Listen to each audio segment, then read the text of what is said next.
Yeah, the Swedish society is quite interesting, actually, and people keep asking if this natural step could have evolved anywhere else. I don't know.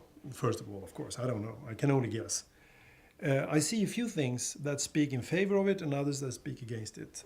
Um, the stuff that speaks against it is that the whole idea of the natural step was to come around polarization and tensions and fights between people to solve that.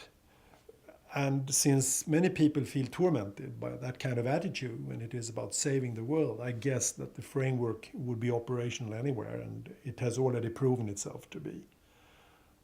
On the other hand, the challenge as such in the early days was to ask people, help me discover what we could agree on. So many others were concentrating on polarities and tensions and disagreement and values. But my challenge was, so, taking that into account, what can we agree on from plain intellectual scientific reasons?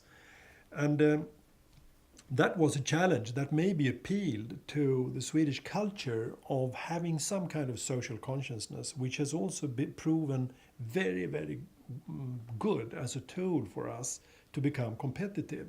And it began in the 30s when the labor unions and the employer unions and all kinds of parties on the Swedish marketplace and Swedish labor market decided to agree on an approach whereby Sweden would socialize somewhat individual wages to increase labor wages, but not socialize businesses or industry. So we would have very, very generous rules for industry.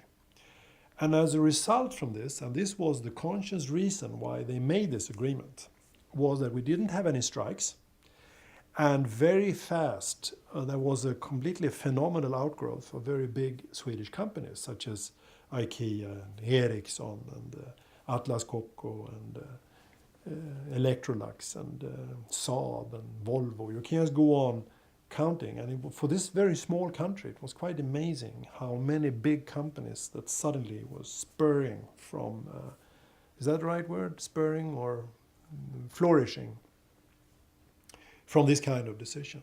So there is some kind of undercurrent of a social consciousness whereby an agreement in itself is worthwhile going for, and that people who are powerful enough to make agreements with their enemy is regarded as a good thing, sort of leadership, whereas punching someone's nose just because this person doesn't immediately follow what you want to do is not perceived as something worth striving for. It's more glorious to be a peacemaker. And I think that that probably played as well in the early days when we derived the framework.